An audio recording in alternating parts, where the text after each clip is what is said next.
ਵਾਹਿਗੁਰੂ ਜੀ ਕਾ ਖਾਲਸਾ ਵਾਹਿਗੁਰੂ ਜੀ ਕੀ ਫਤਿਹ। ਤੁਸੀਂ ਵੇਖ ਰਹੇ ਹੋ ਕਥਾ ਗੁਰਬਾਣੀ ਵਿਚਾਰ। ਸੰਗਤ ਜੀ, ਗੁਰੂ ਅਰਜਨ ਦੇਵ ਜੀ ਦਾ ਜੀਵਨ ਬਿਰਤਾਂਤ ਅੱਗੇ ਵਧਾਉਂਦੇ ਹੋਏ ਜਿਸ ਸਮੇਂ ਲਾਗੀਆਂ ਨੇ ਦਿੱਲੀ ਵਾਪਸ ਜਾ ਕੇ ਚੰਦੂ ਨੂੰ ਦੱਸਿਆ ਕਿ ਗੁਰੂ ਜੀ ਨੇ ਨਾਤਾ ਮੋੜ ਦਿੱਤਾ ਹੈ, ਤਾਂ ਉਸਨੇ ਬੜਾ ਕ੍ਰੋਧ ਕੀਤਾ। ਗੁੱਸੇ ਨਾਲ ਲਾਲ ਪੀਲਾ ਹੋ ਕੇ ਆਖਿਆ ਕਿ ਮੈਂ ਇਸ ਦਾ ਬਦਲਾ ਲੈ ਕੇ ਛੱਡਾਂਗਾ। ਉਸ ਉਪਰੰਤ ਉਸਨੇ ਸੁਲਹੀ ਖਾਂ ਆਪਣੇ ਨਾਇਬ ਨੂੰ ਭੇਜਿਆ ਕਿ ਗੁਰੂ ਜੀ ਨੂੰ ਅੰਮ੍ਰਿਤਸਰ ਤੋਂ ਕੱਢ ਕੇ ਗੁਰਗੱਦੀ ਉਹਨਾਂ ਦੇ ਵੱਡੇ ਭਾਈ ਸਾਹਿਬ ਬਾਬਾ ਪਿਰਥੀ ਚੰਦ ਜੀ ਨੂੰ ਦੇ ਦਿਓ। ਇਸ ਗੱਲ ਦਾ ਪਤਾ ਜਦ ਅੰਮ੍ਰਿਤਸਰ ਦੇ ਸਿੱਖਾਂ ਨੂੰ ਲੱਗਾ ਤਾਂ ਉਹਨਾਂ ਨੇ ਗੁਰੂ ਜੀ ਪਾਸ ਬੇਨਤੀ ਕੀਤੀ ਕਿ ਮਹਾਰਾਜ, ਚੰਦੂ ਲਾਲ ਦਾ ਭੇਜਿਆ ਹੋਇਆ ਸੁਲਹੀ ਖਾਂ ਚੜ੍ਹ ਕੇ ਆ ਰਿਹਾ ਹੈ।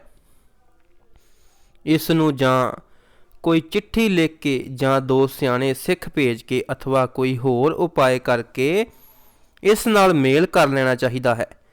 ਜੇ ਮੇਲ ਨਹੀਂ ਕਰਨਾ ਤਾਂ ਅੰਮ੍ਰਿਤਸਰ ਛੱਡ ਕੇ ਕਿਸੇ ਹੋਰ ਅਸਥਾਨ 'ਤੇ ਚਲੇ ਜਾਣਾ ਚਾਹੀਦਾ ਹੈ।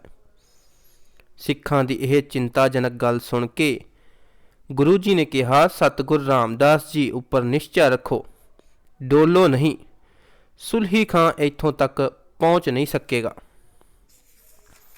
ਸੁਲਹੀ ਖਾਂ ਦਿੱਲੀ ਤੋਂ ਚੜ੍ਹਾਈ ਕਰਕੇ ਆਉਂਦਾ ਹੋਇਆ ਰਸਤੇ ਵਿੱਚ ਪਿਰਥੀ ਚੰਦ ਜੀ ਪਾਸ ਉਸ ਦੇ ਪਿੰਡ ਕੋਠਾ ਗੁਰੂ ਡੇਰਾ ਕਰਕੇ ਠਹਿਰ ਗਿਆ।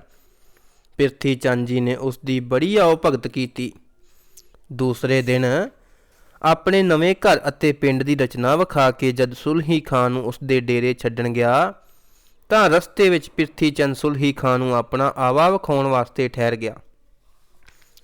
ਘੋੜੇ ਉੱਤੇ ਚੜ੍ਹਿਆ ਹੋਇਆ ਸੁਲਹੀ ਖਾਂ ਜਦ ਆਵੇ ਪਾਸ ਖੜਾ ਹੋ ਕੇ ਆਵਾ ਵੇਖ ਰਿਹਾ ਸੀ ਤਾਂ ਉਸ ਦਾ ਘੋੜਾ ਤਰਬ ਕੇ ਆਵੇ ਉੱਤੇ ਚੜ੍ਹ ਗਿਆ।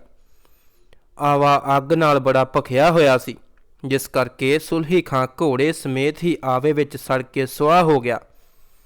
ਜਦ ਇਸ ਘਟਨਾ ਦੀ ਖਬਰ ਸ੍ਰੀ ਗੁਰੂ ਅਰਜਨ ਦੇਵ ਜੀ ਨੂੰ ਹੋਈ ਤਾਂ ਆਪ ਜੀ ਨੇ ਪਰਮੇਸ਼ਰ ਦੇ ਧੰਨਵਾਦ ਵਜੋਂ ਇਹ ਸ਼ਬਦ ਉਚਾਰਨ ਕੀਤਾ, ਬਿਲਾਵਲ ਮਹੱਲਾ ਪੰਜਵਾਂ।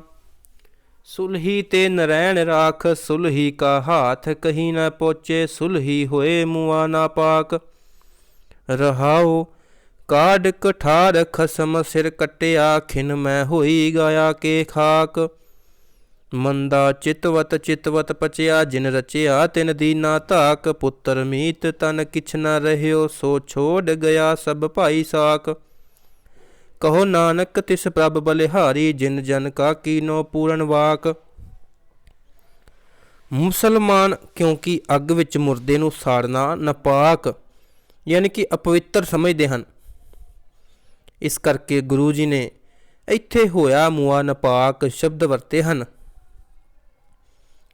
ਆਪਣੇ ਪੁੱਤਰ ਖੁਸਰੋ ਨਾਲ ਕਿਸੇ ਗੱਲੋਂ ਗੁੱਸੇ ਹੋ ਕੇ ਜਹਾਂਗੀਰ ਬਾਦਸ਼ਾਹ ਨੇ ਸਾਰੇ ਦੇਸ਼ ਵਿੱਚ ਹੁਕਮ ਕਰ ਦਿੱਤਾ ਕਿ ਖੁਸਰੋ ਨਾਲ ਕੋਈ ਵੀ ਮੇਲ ਮਿਲਾਪ ਨਾ ਕਰੇ ਅਤੇ ਨਾ ਹੀ ਕੋਈ ਇਸ ਨੂੰ ਕਿਸੇ ਪ੍ਰਕਾਰ ਦੀ ਸਹਾਇਤਾ ਦੇਵੇ।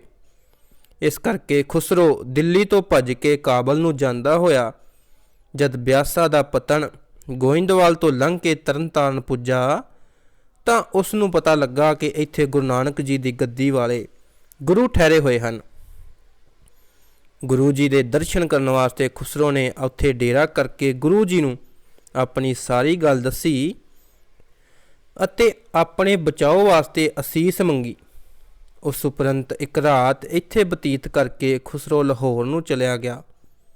ਇਸ ਗੱਲ ਦਾ ਜਦ ਜਹਾਂਗੀਰ ਨੂੰ ਪਤਾ ਲੱਗਾ ਕਿ ਗੁਰੂ ਜੀ ਨੇ ਮੇਰੇ ਬਾਗੀ ਪੁੱਤਰ ਨੂੰ ਅਸ਼ੀਰਵਾਦ ਦਿੱਤੀ ਹੈ ਤਾਂ ਉਸਨੇ ਇਸ ਹੁਕਮ ਅਦੂਲੀ ਦਾ ਉੱਤਰ ਲੈਣ ਵਾਸਤੇ ਗੁਰੂ ਜੀ ਨੂੰ ਲਾਹੌਰ ਸੱਦ ਭੇਜਿਆ।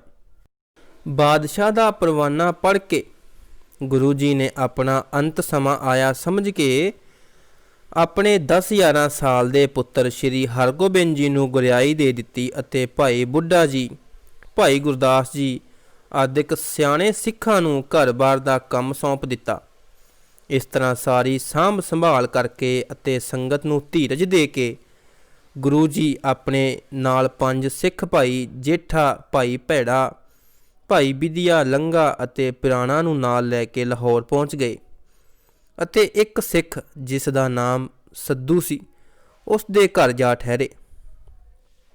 ਦੂਸਰੇ ਦਿਨ ਜਦ ਆਪਣੇ 5 ਸਿੱਖਾਂ ਨਾਲ ਗੁਰੂ ਜੀ ਜਹਾਂਗੀਰ ਦੇ ਦਰਬਾਰ ਗਏ ਤਾਂ ਉਸਨੇ ਕਿਹਾ, ਤੁਸਾਂ ਮੇਰੇ ਬਾਗੀ ਪੁੱਤਰ ਨੂੰ ਆਪਣੇ ਪਾਸ ਰੱਖ ਕੇ ਰਸਦ ਅਤੇ ਆਸ਼ੀਰਵਾਦ ਦਿੱਤੀ ਹੈ, ਇਸ ਕਰਕੇ ਤੁਹਾਨੂੰ 2 ਲੱਖ ਰੁਪਇਆ ਜੁਰਮਾਨਾ ਕੀਤਾ ਜਾਂਦਾ ਹੈ। ਜੇ ਜੁਰਮਾਨਾ ਨਹੀਂ ਦਿਓਗੇ ਤਾਂ ਤੁਹਾਨੂੰ ਸ਼ਾਹੀ ਦੰਡ ਭੁਗਤਣਾ ਪਏਗਾ। ਜਹਾਂਗੀਰ ਨੇ ਜਦ ਗੁਰੂ ਜੀ ਨੂੰ ਇਹ 2 ਲੱਖ ਜੁਰਮਾਨੇ ਵਾਲੀ ਗੱਲ ਆਖੀ ਤਾਂ ਗੁਰੂ ਜੀ ਨੂੰ ਚੁੱਪ ਵੇਖ ਕੇ ਚੰਦੂ ਨੇ ਕਿਹਾ, ਜਹਾਂਪਨਾਹ ਮੈਂ ਇਹਨਾਂ ਨੂੰ ਆਪਣੇ ਘਰ ਲੈ ਜਾਂਦਾ ਹਾਂ ਅਤੇ ਤੁਹਾਡੇ ਵੱਲੋਂ ਸਮਝਾਵਾਂਗਾ ਕਿ ਇਹ ਜੁਰਮਾਨਾ ਦੇ ਦਿਓ ਅਤੇ ਅੱਗੇ ਤੋਂ ਆਪਣੇ ਪਾਸ ਕਿਸੇ ਚੋਰ ਧਾਵੜੀ ਨੂੰ ਨਾ ਰੱਖਣਾ। ਇਹ ਗੱਲ ਆਖ ਕੇ ਚੰਦੂ ਗੁਰੂ ਜੀ ਨੂੰ ਆਪਣੇ ਨਾਲ ਲੈ ਗਿਆ। ਆਪਣੇ ਮਹਿਲਾਂ ਵਿੱਚ ਜਾ ਕੇ ਗੁਰੂ ਜੀ ਦੇ 5 ਸਿੱਖ ਸਾਥੀਆਂ ਨੂੰ ਡਿਉੜੀ ਵਿੱਚ ਅਤੇ ਗੁਰੂ ਜੀ ਨੂੰ ਡਿਉੜੀ ਦੇ ਅੰਦਰ ਬੰਦ ਕਰ ਦਿੱਤਾ। ਸਮਾਂ ਪਾ ਕੇ ਚੰਦੂ ਨੇ ਗੁਰੂ ਜੀ ਨੂੰ ਇਕਾਂਤ ਸੱਦ ਕੇ ਆਖਿਆ ਕਿ ਜੇਕਰ ਹੁਣ ਵੀ ਆਪਣੀ ਲੜਕੇ ਵਾਸਤੇ ਮੇਰੀ ਲੜਕੀ ਦਾ ਰਿਸ਼ਤਾ ਲੈ ਲਵੋ ਅਤੇ ਆਪਣੇ ਗ੍ਰੰਥ ਵਿੱਚ ਮੁਹੰਮਦ ਸਾਹਿਬ ਦੀ ਉਸਤਤੀ ਲਿਖ ਦਿਓ ਤਾਂ ਮੈਂ ਬਾਦਸ਼ਾਹ ਪਾਸੋਂ ਜੁਰਮਾਨਾ ਵੀ ਮਾफ़ ਕਰਾ ਦਿਆਂਗਾ ਅਤੇ ਅੱਗੋਂ ਤੋਂ ਕੋਈ ਵੀ ਪੁੱਛ ਗਿੱਛ ਨਹੀਂ ਹੋਵੇਗੀ ਤੁਹਾਡੇ ਨਾਲ।